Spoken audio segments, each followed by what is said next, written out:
नमस्कार, आप देख रहे हैं 2022 का महादंगल। मैं हूं आपके साथ अनुराग दीक्षित। बात उत्तर प्रदेश के विधानसभा चुनाव की, बात उन मुद्दों की जिनका असर देखने को मिल सकता है यूपी की सियासत में। उन तमाम मुद्दों का करेंगे विश्लेषण, लेकिन सबसे पहले नजर सियासी सुपरफास्ट पर। बिना चर्चा कृषि कानून वापस लिए जाने का विपक्ष ने किया विरोध। बोले अखिलेश, वोट के लिए बीजेपी कुछ भी करेगी। अखिलेश यादव ने केंद्र पर साधा निशाना, कहा सरकार ने बिना चर्चा के तीनों कृषि कानूनों की वापसी का बिल किया पास, एमएसपी पर भी कानून बने। यूपी 16 करोड़ से ज्यादा वैक्सीनेशन वाला पहला राज्य बना, सीएम योगी ने ट्वीट कर दी जानकारी, कहा आप भी अवश्य लगवाएं टीका जीत का। कोरोना के नए वेरिएंट के चलते यूपी के सभी जिलों में अलर्ट, पर्यटन स्थलों पर रखी जा रही है खास नजर। अस्पतालों में दोबारा शुरू किए गए fever clinic. TET paper leak मामले में यूपी पुलिस का एक्शन तेज, अलग अलग जिलों से 29 लोग गिरफ्तार। रविवार को लीक हुआ था paper. UP TET paper leak मामले पर बोले यूपी के कानून मंत्री ब्रजेश पाठक, कहा पर्चा लीक करने वाले दोषियों को बख्शा नहीं जाएगा। मथुरा में विदेशी महिलाओं समेत 6 लोग कोरोना पॉजिटिव, स्वास्थ्य विभाग में मचा हड़कंप। ओमिक्रॉन वेरिएंट की जांच के लिए भेजा गया सैंपल। बीजेपी प्रदेश प्रभारी राधा मोहन सिंह कानपुर में व्यापारी सम्मेलन में हुए शामिल, कहा कोरोना पर नियंत्रण सरकार की बड़ी उपलब्धि। यूपी के बिजनौर में बीजेपी की विशाल किसान महापंचायत आयोजित, बीजेपी किसान मोर्चा ने निकाली ट्रैक्टर रैली। यूपी के कैबिनेट मंत्री सुरेश राणा ने खुद ट्रैक्टर चलाकर किसान ट्रैक्टर रैली का किया शुभारंभ, कहा किसानों के हित में सरकार ने कई काम किए। लखनऊ चिड़ियाघर ने पूरे किए 100 साल, सीएम योगी ने डाक टिकट जारी किया। लखनऊ चिड़ियाघर के शताब्दी समारोह में पहुंचे थे सीएम योगी। आजमगढ़ में दंपत्ति हत्या मामले में मायावती का ट्वीट, घटना को बताया दुखद, राज्य सरकार से की दोषियों के खिलाफ सख्त कार्रवाई की मांग। लखीमपुर हिंसा का मुख्य आरोपी आशीष मिश्रा की जमानत अर्जी पर अब 10 दिसंबर को सुनवाई। इलाहाबाद हाईकोर्ट की लखनऊ बेंच में हुई सुनवाई। यूपी के कई जिलों में हवा की हुई सेहत खराब, लखनऊ, नोएडा, गाजियाबाद में एक्यूआई लेवल खतरनाक स्तर पर, अस्पतालों में सांस के रोगियों की बड़ी संख्या। यूपी के कुशीनगर में हुए सामूहिक विवाह कार्यक्रम में शामिल हुए योगी, जहां उन्होंने 2503 नवविवाहित जोड़ों को दिया आशीर्वाद। यूपी के उन्नाव में बीजेपी विधायक पंकज गुप्ता और डीएम ने विकास गैलरी का किया उद्घाटन। गैलरी में कुंभ मेला आवास योजना, किसान योजना को दर्शाया गया।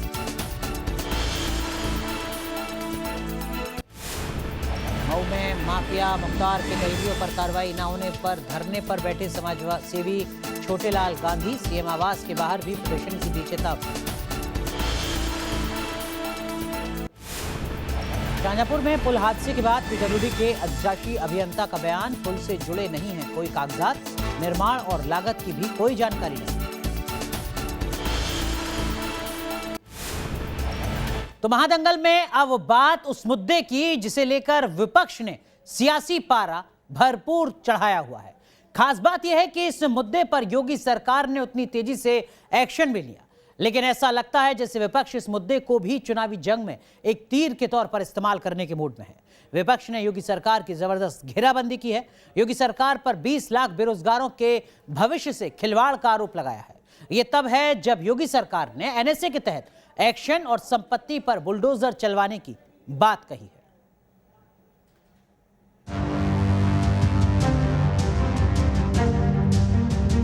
23 लोग अब तक गिरफ्तार हो चुके हैं और शेष लोगों की गिरफ्तारी चल रही है, और कोई कितना भी बड़ा क्यों नहीं होगा, उसके घर में बुलडोजर चलना तय है।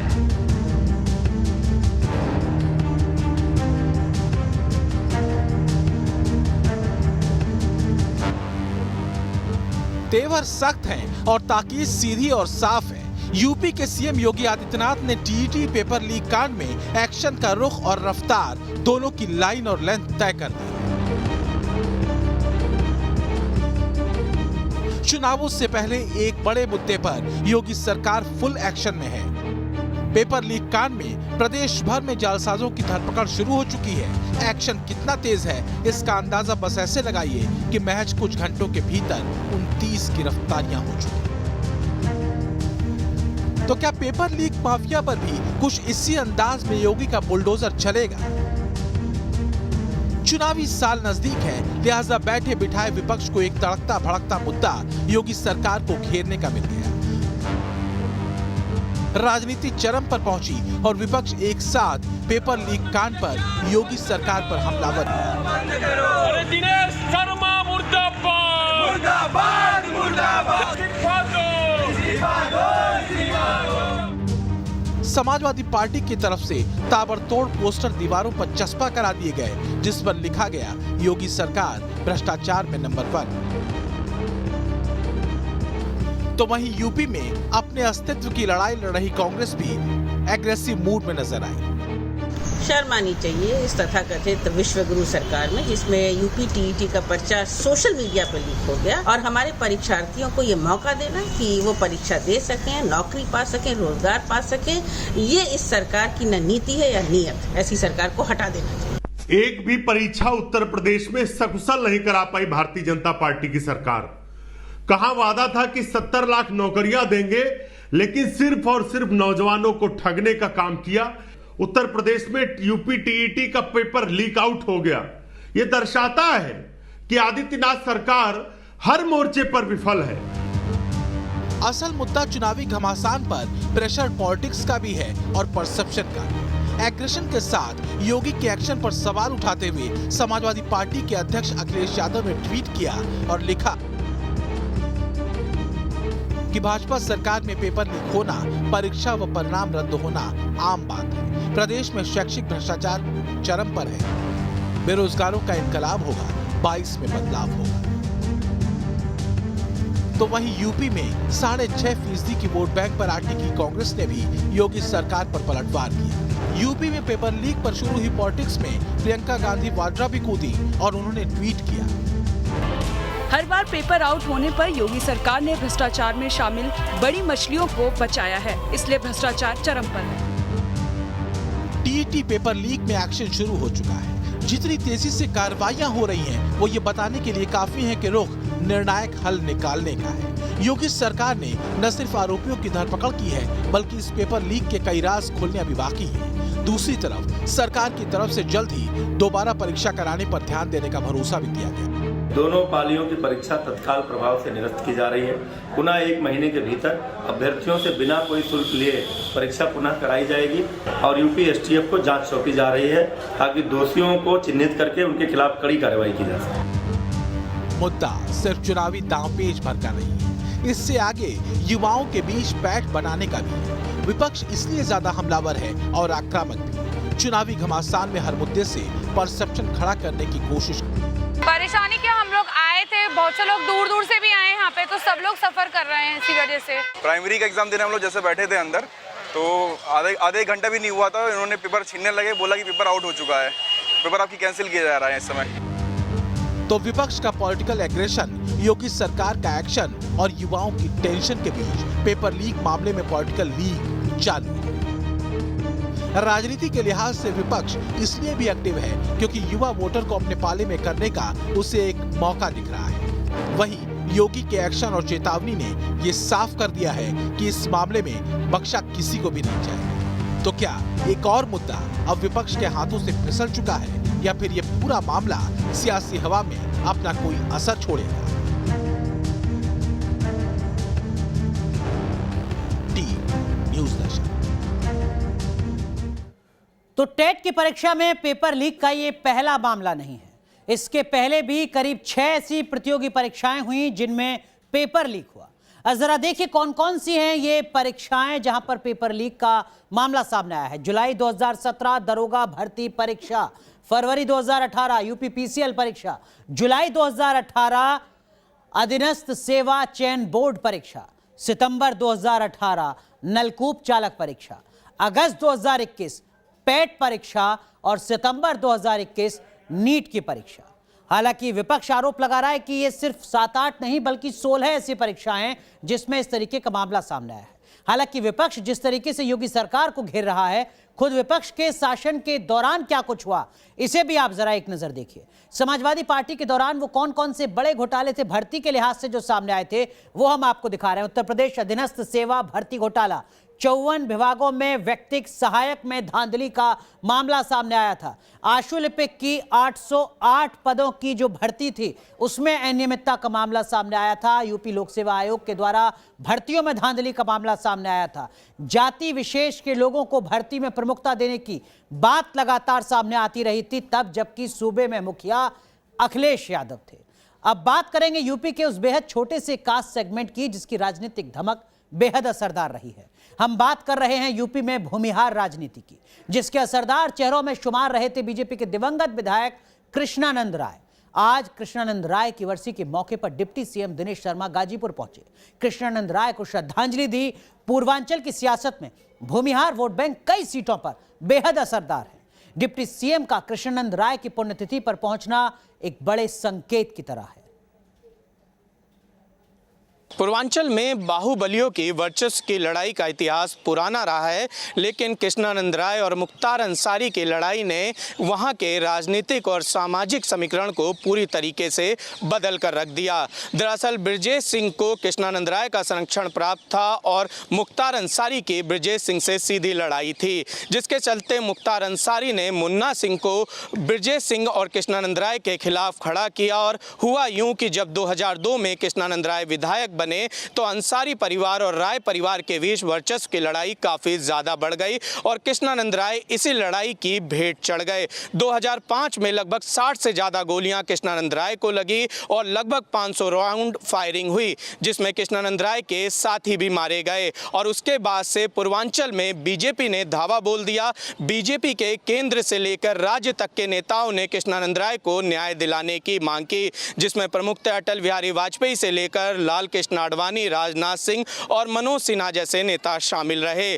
और 2014 में जैसे ही केंद्र में भाजपा की सरकार आती है और 2017 में प्रदेश में भाजपा की सरकार आती है, मुख्तार अंसारी पर शिकंजा कसा जाने लगा। हालांकि उस समय जब मांग की गई तो सीबीआई जांच की बात की गई और सीबीआई की विशेष अदालत ने सबूतों के न रहने पर मुख्तार अंसारी और सभी आरोपियों को बरी कर दिया था। लेकिन एक बार फिर जब प्रदेश में भाजपा की सरकार है तो 2017 के बाद से अंसारी पर शिकंजा और भी कसता हुआ नजर आ रहा है।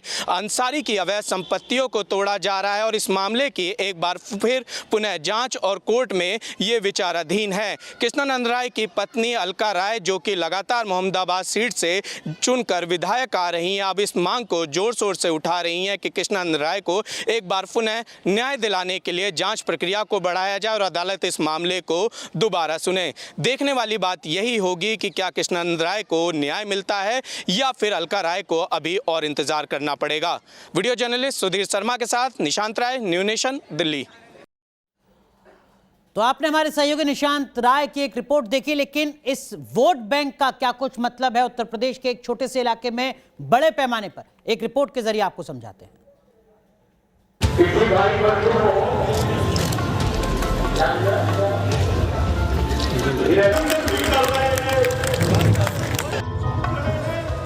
पूर्व विधायक और भूमिहार सियासत के दमदार चेहरे के तौर पर जाने जाने वाले कृष्णानंद राय की पुण्यतिथि पर सोमवार को डिप्टी सीएम दिनेश शर्मा गाजीपुर पहुंचे। डिप्टी सीएम ने कृष्णानंद राय को श्रद्धांजलि दी और चुनावी समर से पहले एक गहरा संदेश भी।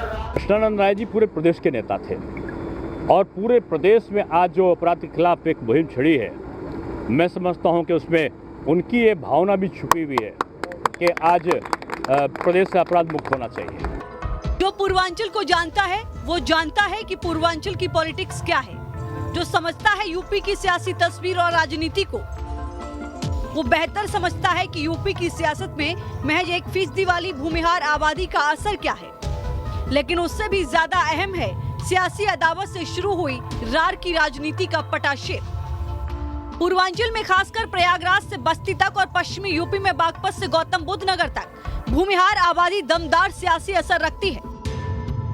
29 नवंबर 2005 के गाजीपुर के मोहम्मदाबाद सीट से साल 2002 में जीते बीजेपी विधायक कृष्णानंद राय की हत्या कर दी गई थी। इस हत्याकांड में कृष्णानंद राय सहित कुल 7 लोगों को गोलियों से छलनी कर दिया गया था। इस हत्याकांड ने गाजीपुर में सियासी हवा के रुख पर असर डाला था। साल 2002 के विधानसभा चुनाव में मोहम्मदाबाद सीट से जीत दर्ज करने के बाद से ही कृष्णानंद राय निशाने पर आ गए थे। इस सीट पर अंसारी बंधुओं का वर्चस्व था। विधानसभा चुनाव 2002 में कृष्णानंद राय ने मुख्तार के बड़े भाई अफजाल अंसारी को हराया था। विधायक राय की हत्या को इसी हार से जोड़कर देखा जाता है। कृष्णानंद राय की हत्या के बाद राजनीतिक हवा ऐसी बदली कि माफिया मुख्तार अंसारी के भाई अफजाल अंसारी ने मोहम्मदाबाद का मैदान छोड़ दिया। फिलहाल मोहम्मदाबाद सीट से दिवंगत नेता कृष्णानंद राय की पत्नी अलका राय विधायक है। अलका राय ने 2017 विधानसभा चुनाव में मुख्तार अंसारी के भाई सिबकतुल्ला अंसारी को मात दी थी। जी देखिए, न्याय नहीं मिल पाया। न्यायालय की बात है, कोर्ट की बात है। कोर्ट में गवाही की बात है। गवाहों को डरा धमका करके गवाही लोग अपने तरफ करा लिए, पैसा देकर लोगों को खरीद लिए। ठीक है, बिक गया। बाकी हमको लगता है कि भगवान की है तो न्याय मिलना ही मिलना है। 2017 विधानसभा चुनाव में अलका राय को 1,22,156 वोट मिले थे, जबकि बीएसपी की टिकट पर चुनाव लड़े सिबकतुल्ला अंसारी को 89,429 वोट मिले थे। बाहुबली नेता और माफिया मुख्तार अंसारी को कृष्णानंद राय हत्याकांड में साजिशकर्ता माना गया था। वही मुख्तार जिसकी अवैध संपत्तियों पर योगी का बुलडोजर चल रहा है और जिसके जरिए संदेश दूर दूर तक माफियाओं को दिया जा रहा है। साल दर साल पॉलिटिकल इम्यूनिटी के साथ जो माफिया खुलेआम अपनी सियासी अदावत को निभा रहे थे, अब उन पर चल रहे बुलडोजर संदेश और संकेत दोनों दे रहे हैं। और खासकर चुनावी दौर में ये संदेश बड़े हैं और असरदार भी। माफिया सिर चढ़ करके बोलते थे, सत्ता का संरक्षण प्राप्त करके किसी के भी गरीब को, किसी भी व्यापारी की जमीन पर, किसी भी सार्वजनिक जमीन पर कब्जा कर लेते थे।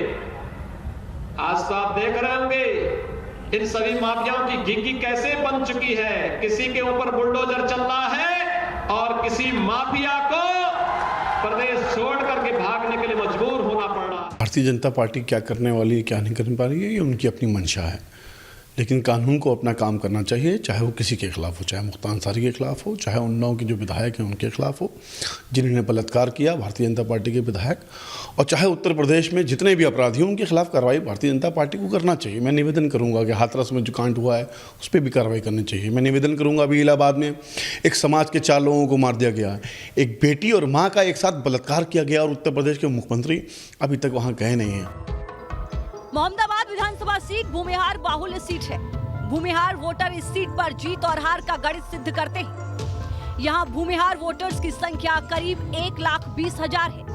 दलित मतदाता करीब 65,000, यादव 40,000 और अन्य सवर्ण जातियों के मतदाताओं की संख्या करीब 50,000 है।